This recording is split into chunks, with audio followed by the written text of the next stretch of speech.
Thank you for tuning in to the GSMC Basketball Podcast brought to you by the GSMC Sports Network.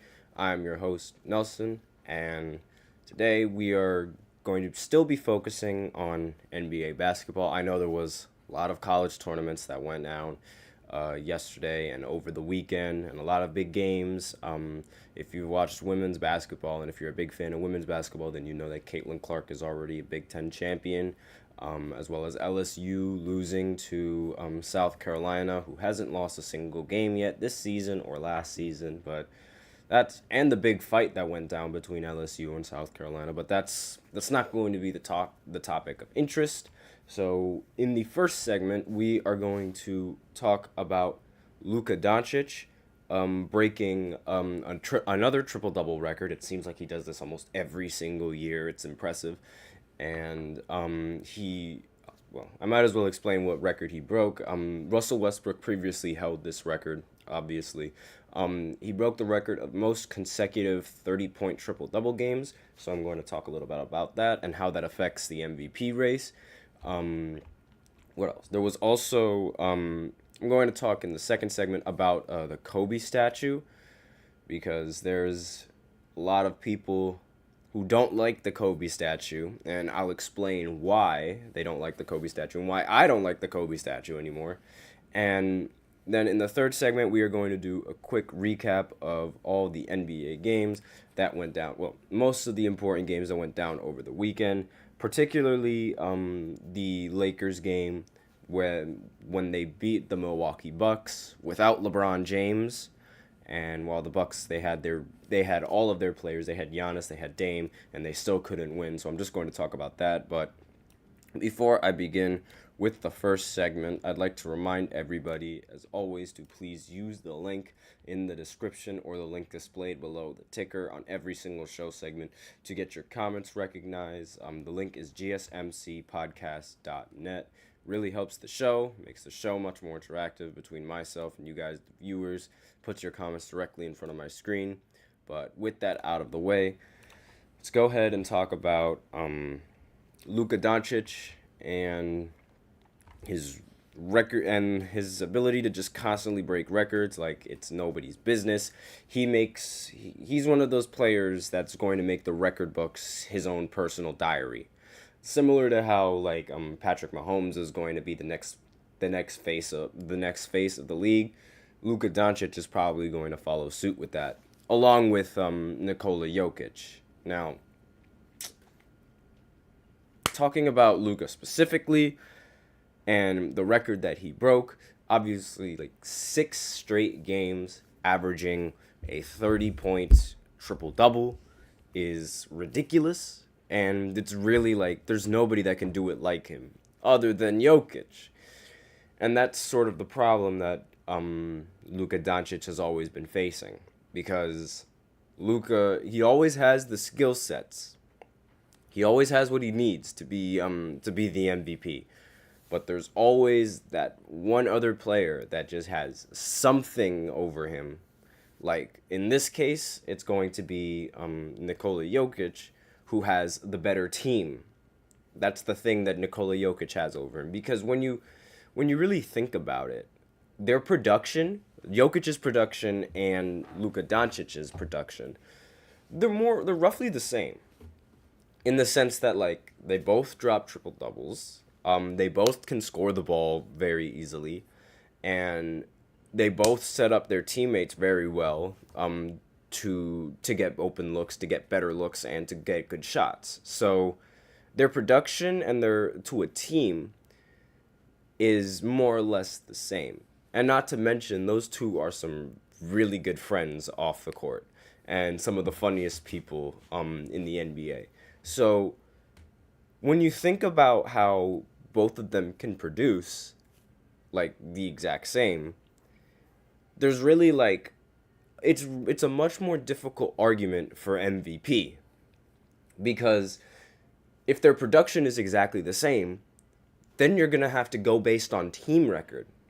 So, do you take the guy whose production is leading them to wins, or do you take the guy whose production is the same, but he's doing the best he can despite having a weak supporting cast. And it's very difficult to make that argument because Jokic being the main reason why the Nuggets are the best team is not the same as saying that Luka should get the MVP because he has no help.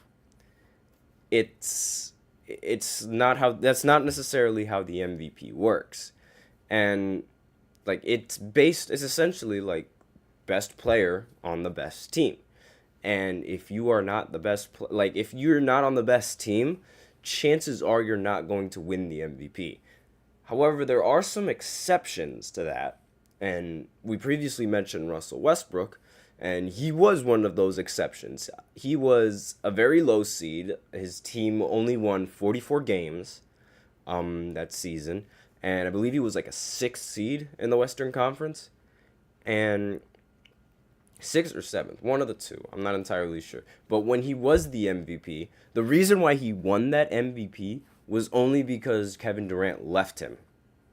Like, there was the story behind it. And he's so far he's been the only MVP that's at a relatively low seed and didn't lead his team to either the 1st, the 2nd, or the 3rd seed.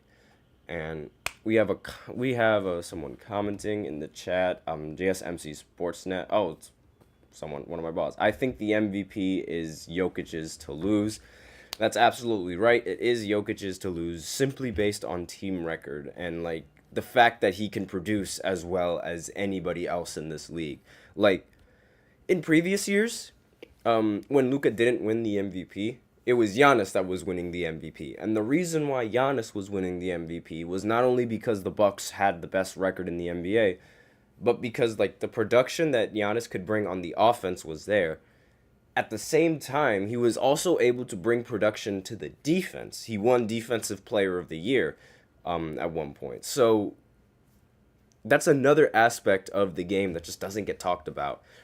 Just defense in general, and the fact that if the Bucks weren't where they're at right now, and if they were like in the fighting for between the Celtics for the 1 spot in the Eastern Conference, I'd actually pick Giannis to be the MVP because, again, his production on the offensive side of the ball is similar and just as efficient to Jokic's production as well as Luka Doncic's production, while being able to play defense on everybody and produce on the defensive side of the ball. So in my opinion, if the Bucks, like if they were competing in the Eastern Conference with the Boston Celtics, like if there wasn't a huge game difference, I think he would have been the favorite to be the MVP. But looking at the standings right now, Luka Doncic, while I don't think he's going to win the MVP just because of team record, like he's not even top 4 in rankings, even though he went 6 games with a triple-double. Like, he is only 5. The person above him, Jason Tatum, who I actually don't think Jason Tatum should be above Luka Doncic whatsoever. That's an example of somebody who has a great team and is the best player on the best team. Like, that starting lineup is ridiculously stacked. He's not winning the MVP just because that lineup is stacked. He doesn't even have to be the best player on the court 9 out of 10 times in order for his team to win games. He doesn't have to do that. So when you take that into account, I think like Jason Tatum should be 5 and Luka should be 4. But again, best player on the best team. That just has more priority. Number 3 is Giannis Antetokounmpo, and he's averaging 30, 11, and 6. Obviously, super efficient numbers. But the team right now is not where it needs to be. You guys know how I feel about Doc Rivers. I think he's one of the most overrated coaches in NBA history. He's really bad in the postseason. He doesn't make mid-game adjustments. He just doesn't know how to do things that I feel a good coach should know how to do. And if I'm expecting the coach to do something, it's because I've seen other coaches do something. Like, when Doc Rivers was on that run with the Clippers in 2020, and they were blowing leads, as the team was catching up, usually a coach would call a timeout when the other team is catching up and be like, okay, we need to fix some things, right? Doc didn't do that. He would just sit there, go like this, complain to the refs, and wait. That is literally what he does. Just hands crossed, looking around, walking back and forth, complaining to the ref. That's the only thing that he's been doing. And it's infuriating to watch because he keeps getting job after job after job. And right now he's sort of become a joke because he gets fired every single time because he just can't win. And speaking of can't win, he lost to the Lakers without LeBron, but then he beat the Clippers. And now I'm really confused because are the Lakers a good team now? With because D'Angelo Russell, he dropped 44 points without LeBron James, and the Clippers, like they also played well, but then Damian Lillard and Giannis Antetokounmpo, they finally played well together, and in a fantastic game. Let me see what they did. They had a combined 69 points and 21 assists. They are the second pair of teammates to put up 30 plus points and 10 plus assists in the same game since 1980. So obviously it seemed like they figured it out that game. And when the Bucks are on their game, they're very, very difficult to stop. Just because, like, Damian Lillard, like, there are times where it feels like he's not going to miss. There are also times where just Giannis is just too dominant. And, again, this is a team that, like, if they figure it out, if they just play how they're supposed to play, they're going to win a lot of games. But so far, Damian Lillard has been a large reason why this team hasn't gone where it's needed to go. And if he's not performing in the playoffs, then I really think that Doc Rivers is going to get fired yet again. I just cannot stand him as a coach. He does not do anything for any team. He does not make any adjustments. He just goes in with the same game plan and prays to God that his team makes shots. And that's not something that you can afford to do in the postseason. You have to make adjustments because teams are going to look at film 24/7 and they are going to come up with a strategy to stop you. You need to have a counter for every counter in the postseason. And he just doesn't have that. He doesn't even have a counter for a counter. He doesn't have a counter, period. It's like if something doesn't work, he'll be like, if it ain't broke, don't fix it. Well, it's broke, Doc. It's totally broke. But I digress. So more back to Luka because I was just talking about Luka and this turned into a rant about Doc Rivers. But Luka, until the team starts winning games and he starts being a top team competing, it's not looking good for him to win the MVP. And it might be seen as stat padding later in the future. And even though, in my personal opinion, I don't think it's stat padding, I think he's legitimately trying to do everything in his power to win games.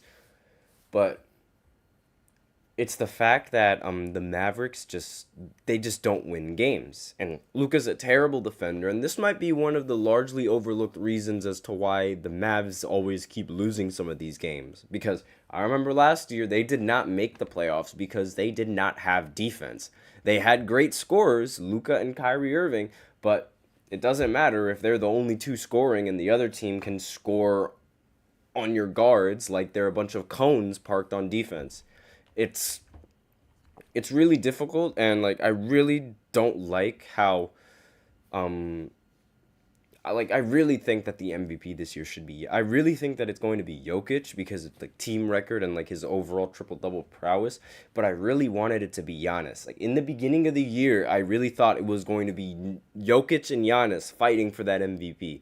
Jokic, Giannis, and Joel Embiid. Those guys were going to be the ones that fought for the MVP, and I thought that Giannis was going to end up winning the MVP in the end. But it turns out that that's not what the case is. But with that, we are out of time for the first segment. So now we are going to go into the second segment, where I'm going to talk about Kobe's statue. Now, the following contents might trigger a lot of people, so viewer discretion is advised, because it definitely triggered me. I feel like I'm losing my mind. Is everybody in the world blind? Please, Lord, give me a sign, a sign. I feel like I'm losing my mind. Is everybody in the world blind? Please, Lord, give me a sign, a sign.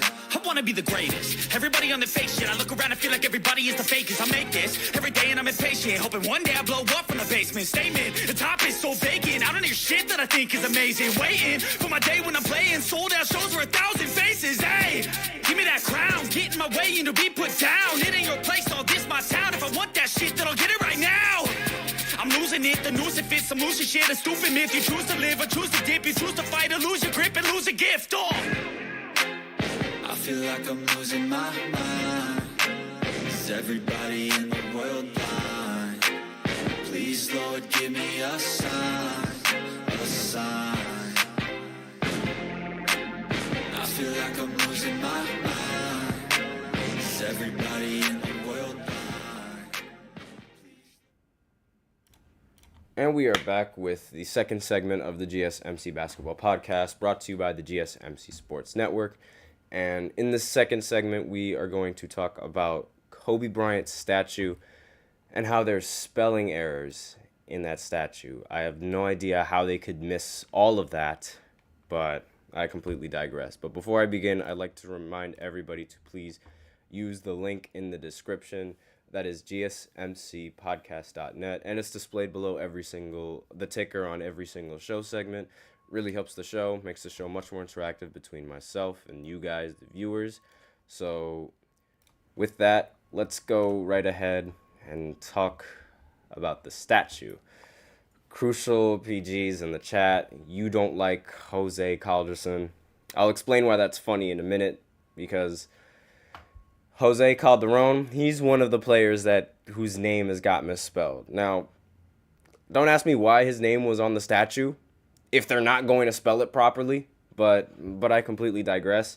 So a bunch of the names were misspelled over on the side, and another word that really should not be misspelled was misspelled, like decision. They misspelled decision. So instead of spelling it with an S, they spelt it with a C. So it was DECICION.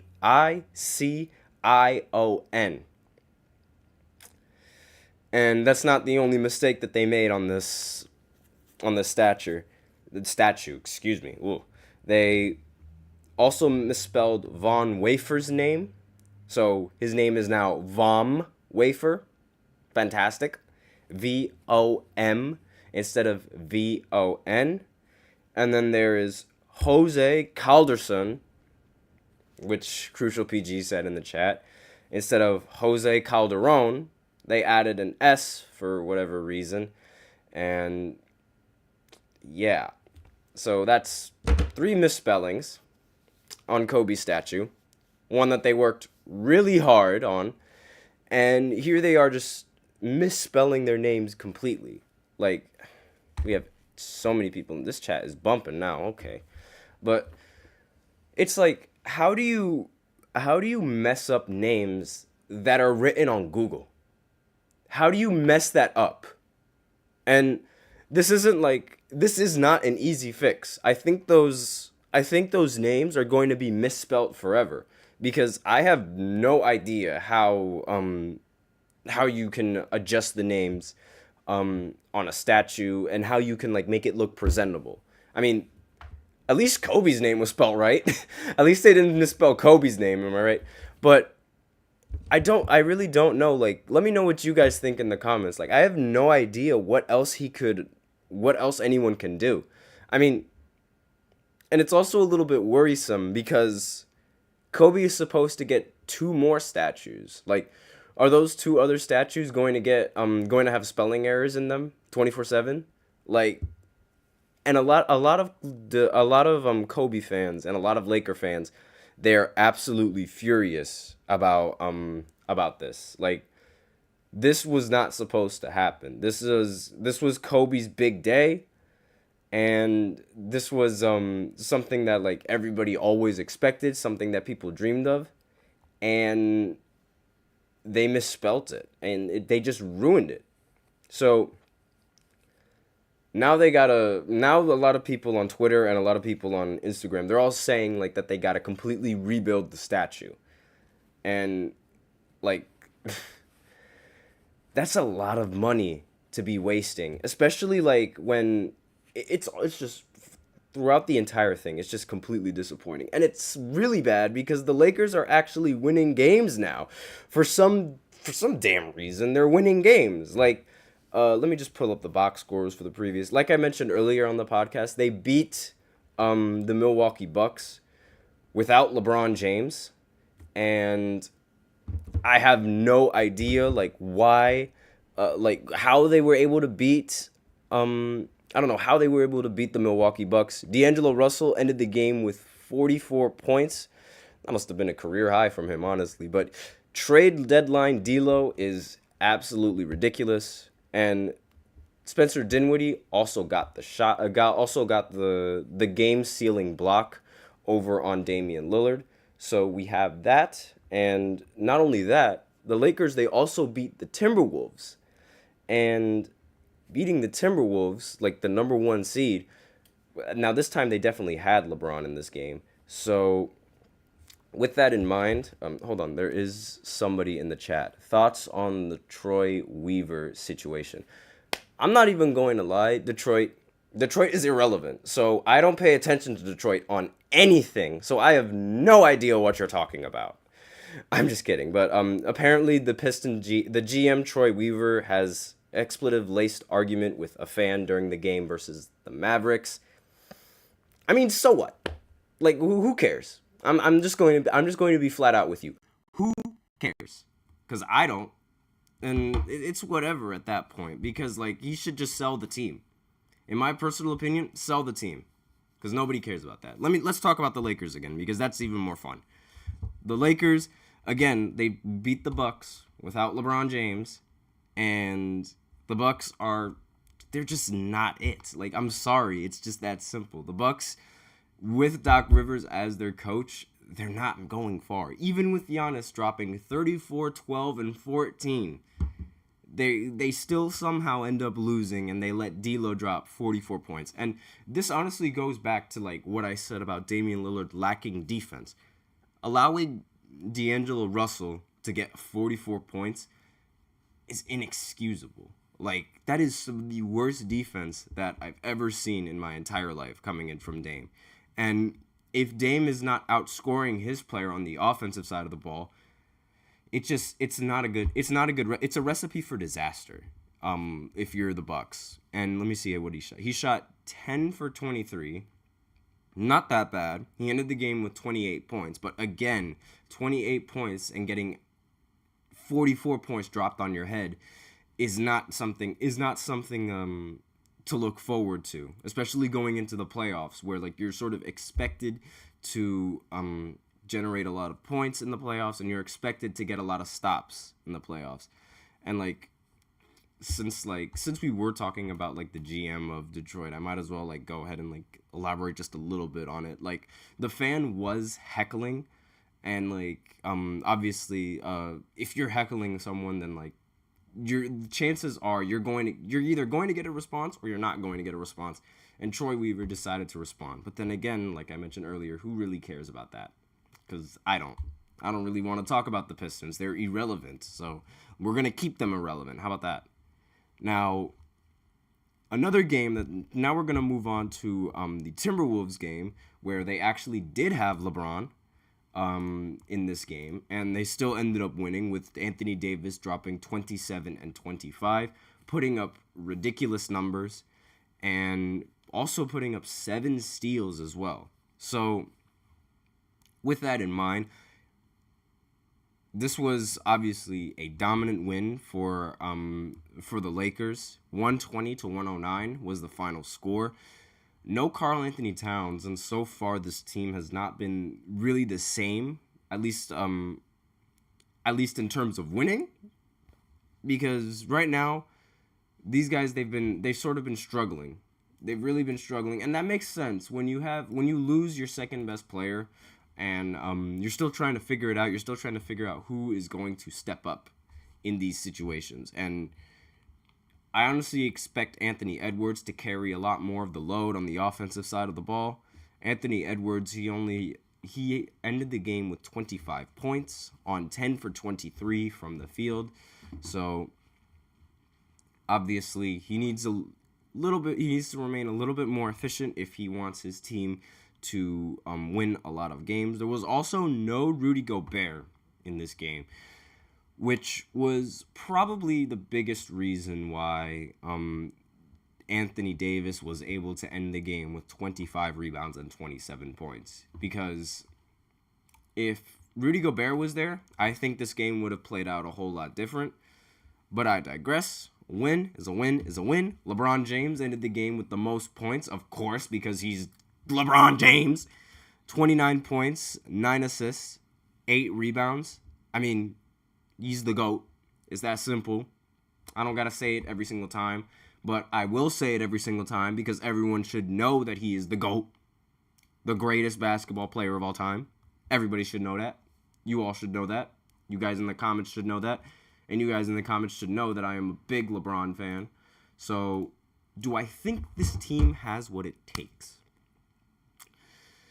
I have no idea.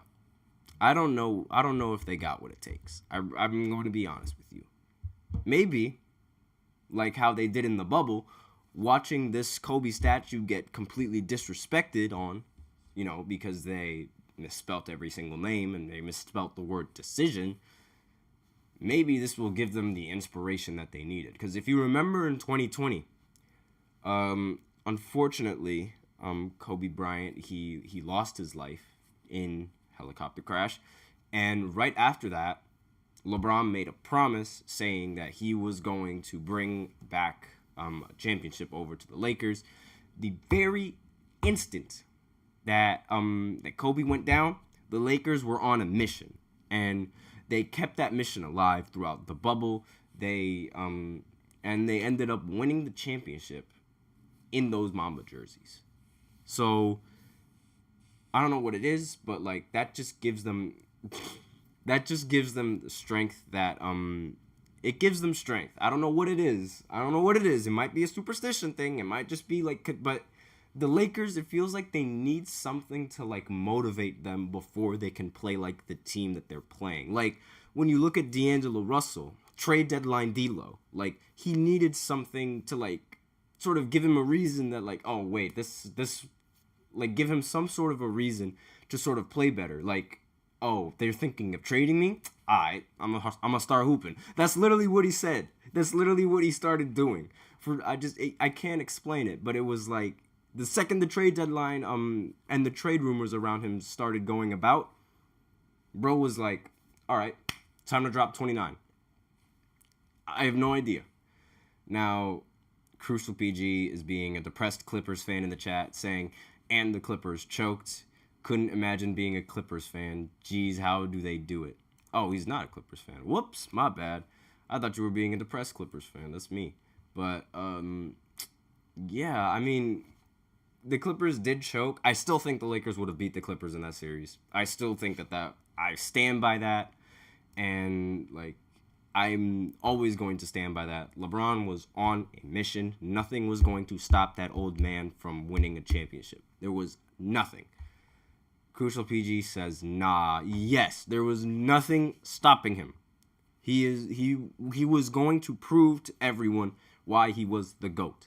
It just was not fair because the Clippers stink. It was not his fault. But then again, beating Nikola Jokic and Jamal Murray in the bubble isn't really that bad at all. If you really think about it, I mean, it's what we know of them now and what we know that they're capable of, and we know of what they're capable of now. it might even be considered more impressive in the long run that LeBron was able to beat that team. Who knows? But they do have rings. They got one more than Paul George, and they got one more than James Harden, and they got one more than Russ, who are all going to be competing for a championship this year. We'll see if Russ can return back from his injury. I mean, he recently had surgery on his left hand, so not entirely sure when he's going to be back. But, like, it should be around, like, playoff time that he'll recover to 100%, but we'll see about that.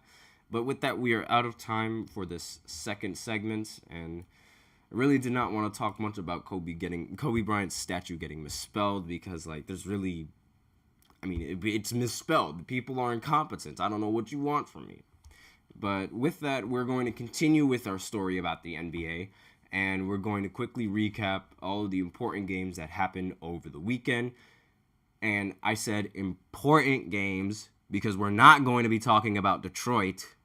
So we'll be right back after this short break.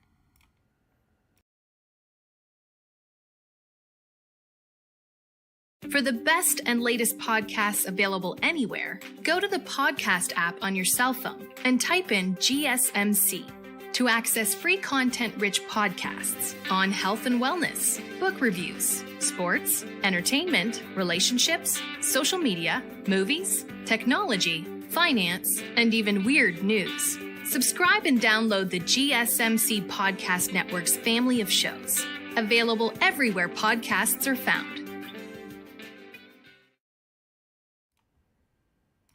And we are back with the third segment of the GSMC Basketball Podcast, brought to you by the GSMC Sports Network. And in this third segment, we're going to do a quick recap of all of the important games that happened over this weekend.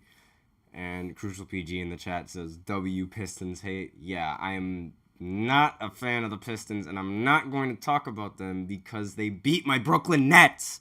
And I'm not going to talk about it. But whatever. Regardless, the important games that happened over this weekend. Were the Brooklyn Nets going up against Charlotte. And guess what? They lose. Yay! The Brooklyn Nets are the worst franchise in this league. But we're still better than the Pistons. I don't care. That we lost. We are still better than them. But I completely digress. Let me just put my bias aside. The Brooklyn Nets, they really need to fire this new head coach. He's really bad. He's not doing anything. It's not looking good for this team. Get him out of here. Mikal Bridges has not been the player that I thought he was going to be. He is not first option material whatsoever. He ended the game with 19 points, 6 of 18 from the field. He is not the face of this. He's not the face of this team. I want him off my team. Trade him. Gone. I want him shipped out on the same boat that we're sending Ben Simmons. Get him out of here. But I digress. Cam Thomas, 12 for 24 from the field, 31 points. He can stay. He's totally fine. Ain't nothing wrong with him. Claxton, 6 of 10, 14 points. He can stay. He's cool. Dennis Schroeder, 5 for 12, 12 points. Yeah, no, I'm not dealing with that. We're not dealing with him. No, thank you. I want Dennis Schroeder gone. I was adamant about that trade. Previously, if you watch my podcast over the trade deadline, I was like, oh no, after I found out that the Nets were getting Dennis Schroeder. So we have some chats. We have some comments in the chat real quick. So Crucial PG has 2 things to say. He says Mikal Bridges is not a superstar, and he also wants me to know. He also has questions on thoughts on MJ being exposed as the right-hand bandit. Yeah, so for people who don't understand, what he's talking about, over the weekend there was a lot of circulation and a lot of TikTok clips about how Michael Jordan couldn't go left. And I mean, hold on, let me just. So essentially, there were a lot of these TikTokers. They were creating videos, right? And they were sort of trying to expose Michael Jordan and expose his style of play, showing how, like, you know, the 80s and the 90s, like, the skill base back then is nothing like how it was now. And part of that is the fact that a lot of the players weren't as ambidextrous as the players are now. So Michael Jordan was one of those players, and a lot of the TikTokers, they were ruthless against Michael. Like, there was this one TikToker who literally made a graph showing you everywhere that Michael Jordan dribbled and every single time he used his left hand or his right hand to dribble. And 9 times out of 10, Michael Jordan used his right hand to dribble. And he also ended up using his right hand to shoot. And they were getting very disrespectful, saying that, man, I would cook Michael Jordan in a one-on-one. Man, I would clamp Michael Jordan up. And all that kind of stuff. First of all, I don't know if you guys realize, Michael Jordan is 6'6". And even if he did only go right, he could probably still beat you with only his right hand.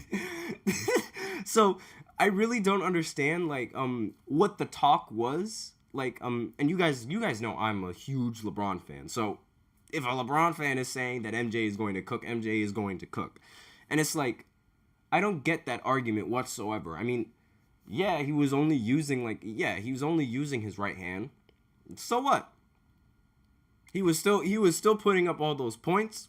He was still hitting shots. He was still making turnarounds. And guess what? None of us would be able to clamp him because most of us aren't as tall as him, as strong as him. And it's not only that, he also has one of the most difficult shots to guard in NBA history, the fadeaway. So when you take all of that into account, the fact that he's bigger, the fact that he's going to have much more strength than a lot of the average, I call them average Joes. I call us ourselves average Joes. He's most likely going to just continue to score on you, and he could probably just score on you with his right hand anyway. So I don't know why people were talking that crazy, saying that, like, they would clamp Michael Jordan up like Michael Jordan is some scrub.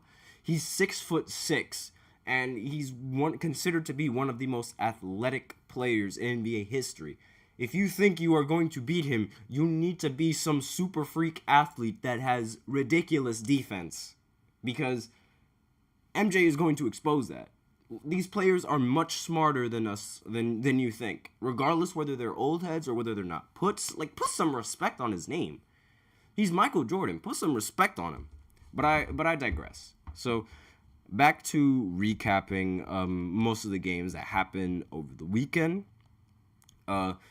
We are going to, again, like, I talked about how the Bucks beat the Clippers, but I didn't really, like, talk much about this game. Now, the Clippers, they did not play that well, at least in terms of scoring. Like, they played well as a team, but the scoring wasn't really there, apart from Norman Powell, who is actually a very underrated guard in my personal opinion, and one of the better options for the Clippers in terms of scoring. So, and Zubac. Zubac is really good on the defense, and he also for some reason has some of his best games against some of the best centers. I have no idea why. He ended the game 9 for 11 with 18 points, and Amir Coffey ended the game with 16 points, 6 for 11 from the field. And the fact that Coffey has gotten more points than James Harden in this game, it's a little bit concerning.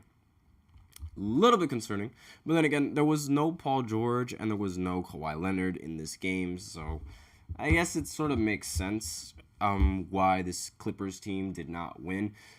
The media, however, the media is trying to catfish everyone because they made it seem like the Bucks played ridiculously well against a fully loaded Clippers team, but in reality, it took the Bucks to have a historic performance in order to beat this Clippers team. So I think these Clippers are fine. I think they're fine with where they are. And losing, like, I mean, there's always, like, it's not fun to lose, but there's always something that could be learned with losing. And they learned that, like, the Bucks, they need to have a good player. They need to have a historic performance in order to beat a team that is incredibly short-handed. So with that in mind, it's like they're good to go. This Clippers team's good to go. Now, one of the big stories over the weekend was the Knicks versus the Philadelphia 76ers game. This is the lowest scoring game in the NBA season so far. The final score was, get ready for this, 79-73. That is, we were talking about Michael Jordan. Well, this was a Michael Jordan game right here. This was a 90s, 80s basketball game. 79-73. That was some really bad basketball played from the Knicks. And I'm actually getting a little bit concerned because it's like 73 points? I understand that they don't have all of their players, but 73 points? That's it?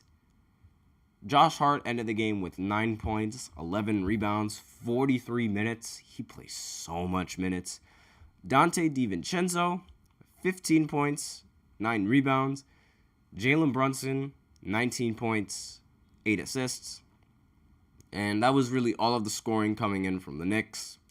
They shot 9 for 40 from 3. And they shot 26 of 80 from the field. Jalen Brunson shot 6 for 22. DiVincenzo shot 6 for 17. Josh Hart went 4 for 13. Overall, very, very inefficient game from everyone on this team. And this game was really, really boring to watch because everyone was missing. 18 points from Kelly Oubre, 6 of 19. Cameron Payne, 3 for 13 from the field, only 7 points. Tobias Harris, 5 of 14 from the field, only 11 points. Buddy Hield, he had a good game, 6 of 9, 16 points. But again, it's like, this was a really, really bad game. And the fact that the Knicks were on the losing end of this game, even worse. I thought this team was going to be competing with the Boston Celtics. Yet here they are, losing to the Sixers, 79-73. That is really, really bad. I know they're not at 100%, but still, that is really, really bad. Now, Crucial PG is still in the chat. He's saying, can we talk about PJ Tucker averaging 1.4 points and shooting 31% from the field? I mean, he doesn't really get utilized anymore by the Clippers. He doesn't get a lot of minutes, and I'm thinking, like, why doesn't he get a lot of minutes? He's a great corner shooter. And it's also like a conversation like about confidence. A lot of these players, they need confidence in order to, like, that's the most important part of shooting, in my personal opinion. Confidence. If you don't have that, you're going to miss every shot. Let's see. Other important games that happened over this weekend. The Pacers, they recently beat the Orlando Magic. But they beat the Magic, and the Magic are probably one of the more irrelevant teams when they really should not be irrelevant for some reason. Like, Paolo Banchero is probably the least televised all-star in the NBA right now. He gets barely any recognition from the media, barely any recognition from like news outlets, all that kind of thing. Like, he gets no attention. And for someone who won Rookie of the Year and is arguably the best player in his draft class, really, really bad. Like, how are they not covering him more? But he ended the game with 19 points, so this wasn't a really good game coming in from him. Wendell Carter Jr. ended the game with 13 and 15, and they did not shoot that well from the field whatsoever. They shot Paolo Banchero shot 6 for 20. Cole Anthony shot 4 for 14. So, and they played the Pacers. So you know very well that the Pacers, they were moving lightning fast. They were going quick, and there was really nothing that they could have done on the offensive side of the ball. Let's see. Franz Wagner shot 5 of 14.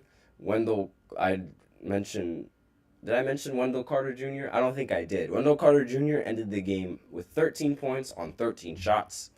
So, really, like, they were on a roll, and then they just slowed down, and now they're back down on their feet.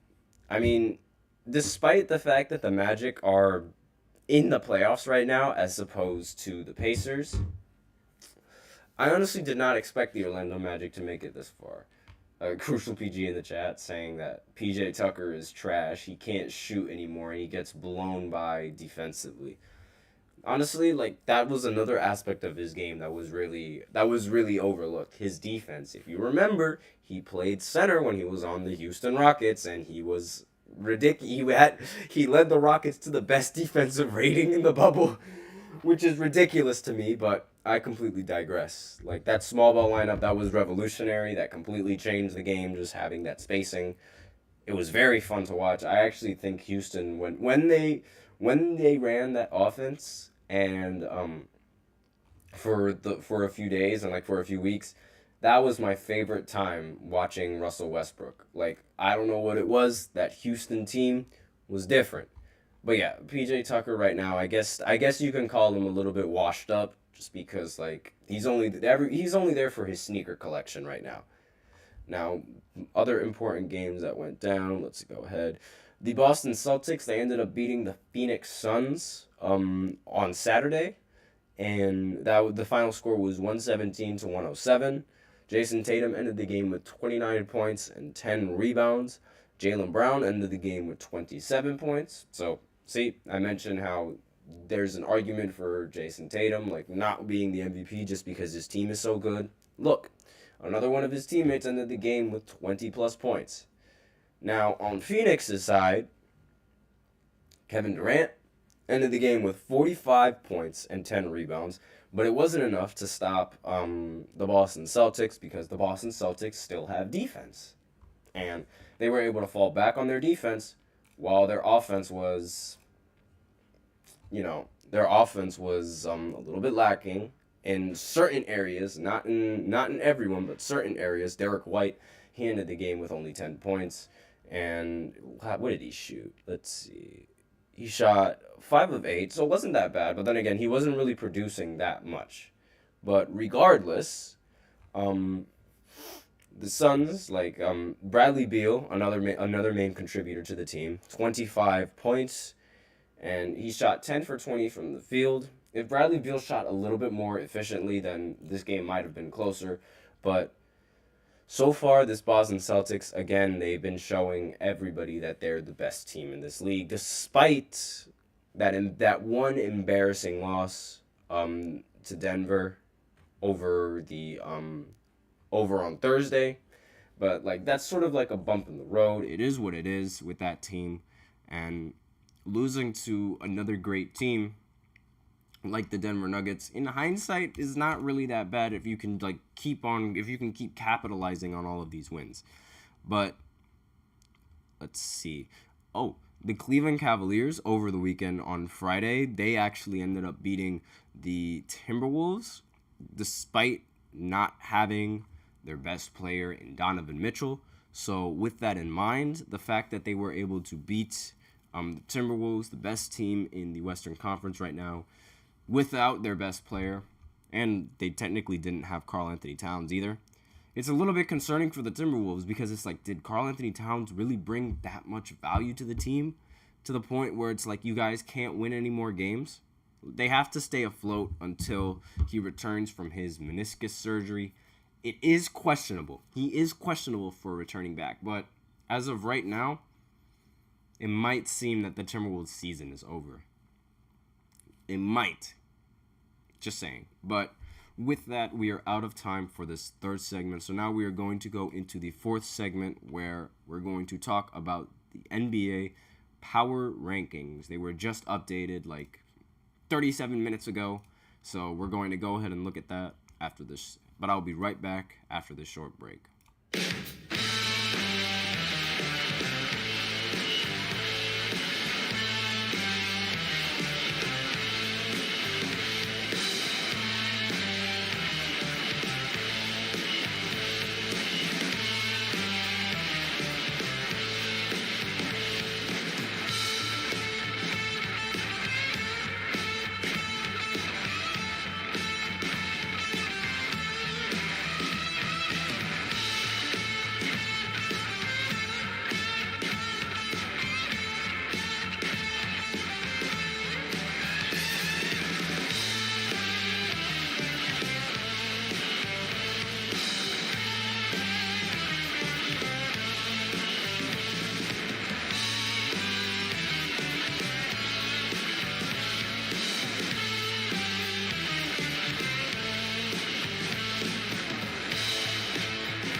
are back with the fourth segment of the GSMC Basketball Podcast, brought to you by the GSMC Sports Network.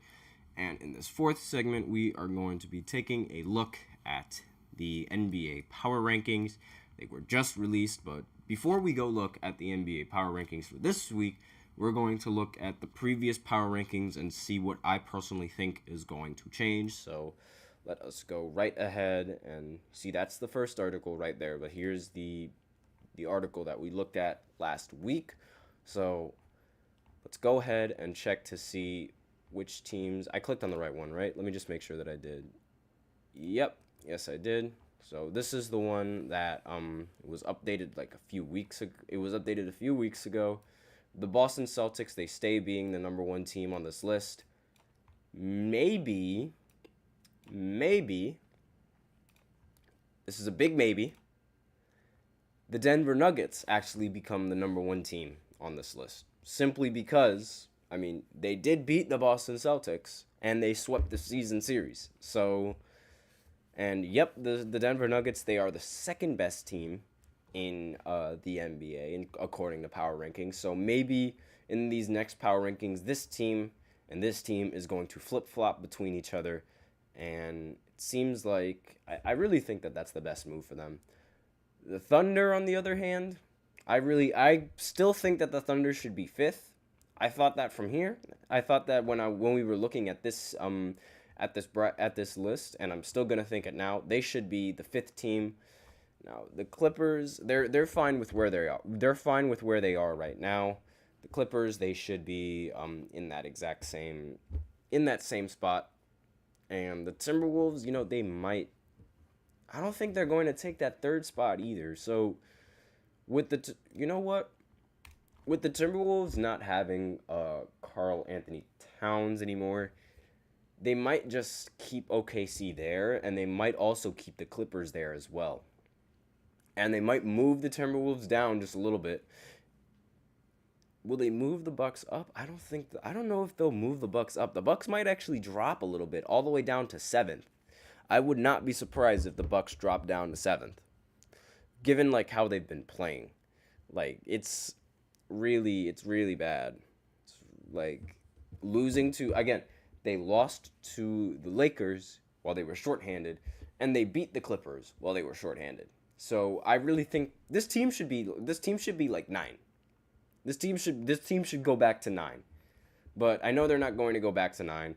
The Cavs, though, they should probably move all the way up to here. They should move to 5, the Cleveland Cavaliers. Given how they beat the Timberwolves in one of their games without their star player. However, they did lose to Brooklyn. And they did lose to Brooklyn, which was one of the games that I did not talk about. It happened yesterday. They ended up losing to Brooklyn. But who knows? Who knows? These power rankings are very weird because they have Miami Heat over at 8. For some reason, they have the Miami Heat at 8. And I do not agree with that whatsoever. Never seen the Miami Heat in the top 10 before, and all of a sudden they just miraculously, poof, abracadabra here. Like, no. This team should not be in the top 10. They are not a top 10 team. They are not. It's that simple. Now, and Phoenix should be here, actually, now that I think about it. Despite them losing to the Boston Celtics, I do not care. Phoenix should be up here. This is where they rank, and they're going to stay there. The Dallas Mavericks, I think they are in a good spot being in 9th, simply because it's just Luka Doncic and Kyrie versus the world out there. Really what it seems like. The Sacramento Kings, they might move up along with the Pelicans, and they might overcome, let me see, they should replace the Timberwolves, but who knows? I don't think they're going to end up, they might not replace the Timberwolves because, the media overall around the Kings, they're not big Kings fans, and a little bit disrespectful, but they are not vivid Kings fans. So let's get rid of this list and let's look at this new list to see what's changed. Now, aha! The Denver Nuggets are number 1. I knew they were going to flip-flop between the Boston Celtics and the Celtics should be next. Yep. So the Denver Nuggets are now considered the best team in the NBA, as they should be considered the best team. They have the best player who's going to win the MVP, Nikola Jokic. Best record in the most difficult conference. And, again, the Boston Celtics, they might have a 49-14 record, but losing to Denver last week was definitely what killed them in the power rankings. And now they should always be below the Nuggets. In my opinion, the Celtics should always be below the Nuggets if they're going to continue to be on this list. The Thunder, they do not change spots whatsoever, so they're still ranked number 3 in power rankings. They have a great record, great team record. They have an MVP candidate with Shai Gilgeous-Alexander. So with that in mind, and they also have a Rookie of the Year candidate, even though he's not going to win Rookie of the Year. We know that for a fact. This team still, scares me. They still scare me, and I understand that, oh my god, that Pistons game, it happened so long ago. You have to forget about that Pistons game. I can't forget about that Pistons game, because it's they'll beat the greatest teams, and then they'll go into another game I'm expecting that the worst team is just going to be a cakewalk, and then they don't win against that worst team. So I really don't know how. I don't agree with this either. What in the world? Why is Milwaukee ranked 4th?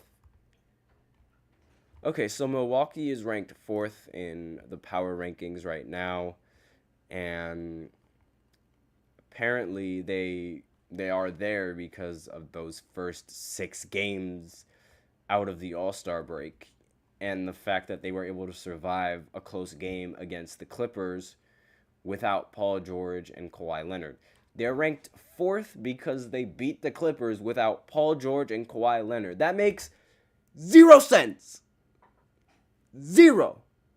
Doc Rivers should not be should not have the 4th best team in the NBA. No, he's not. No.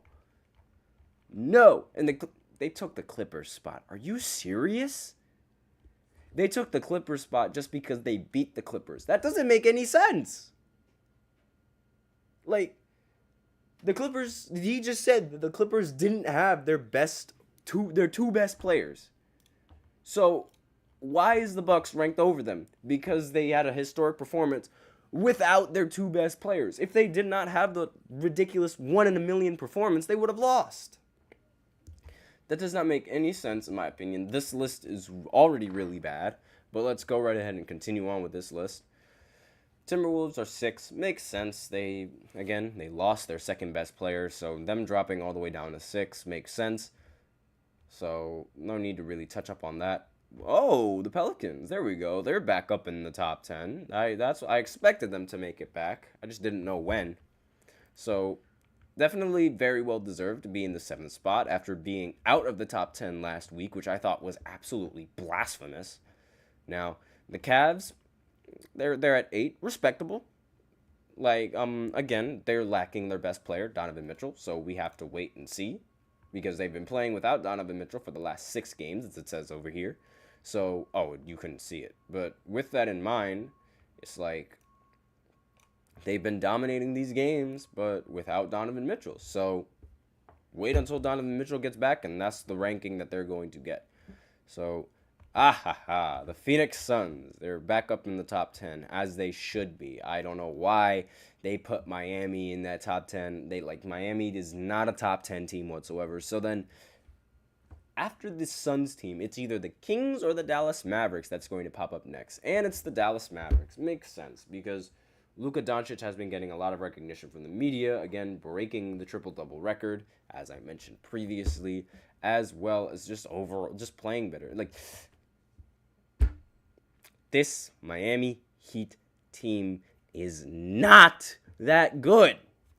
I refuse to say that the Miami Heat team is this good, that it should be ranked above the Kings. They're not above the Kings. Domantas Sabonis is an MVP caliber player who, since the All-Star break, he's ended the games with most assists and the most rebounds.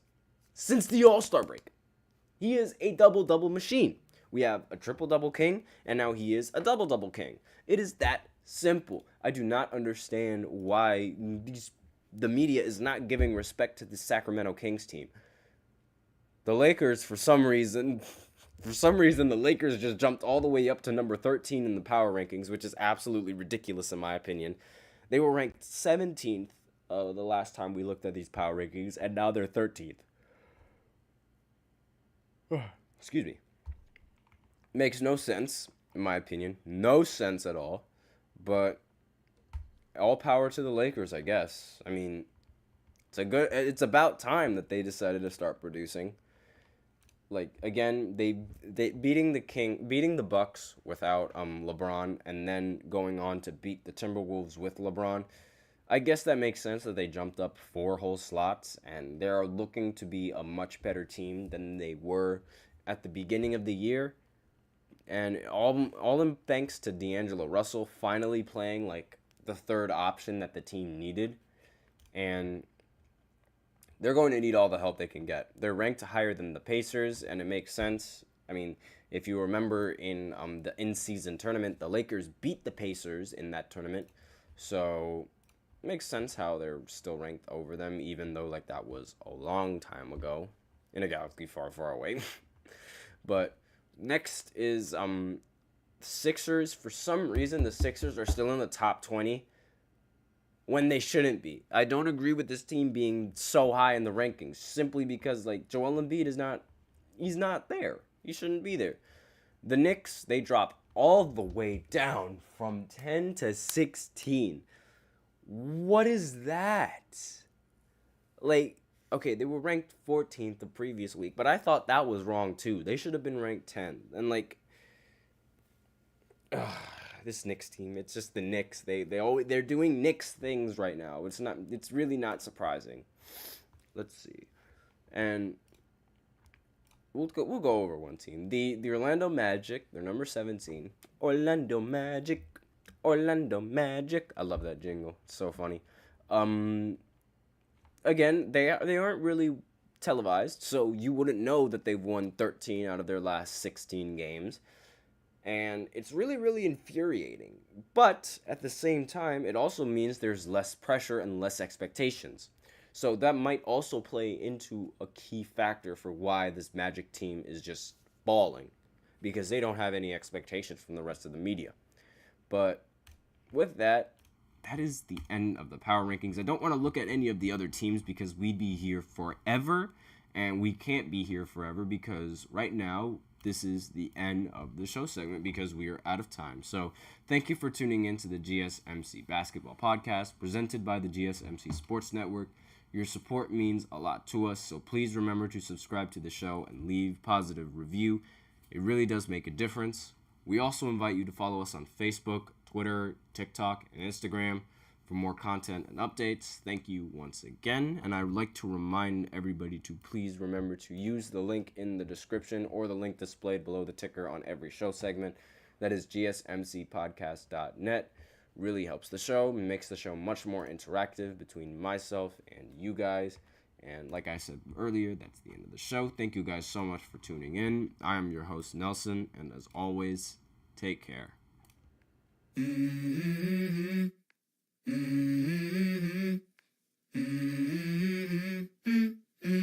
Let's go. I wake up to a little bit of drool on my pillow, feel like it's gonna be a bad day. Yeah, I'm tired of shit, and the coffee ain't hit yet, damn ain't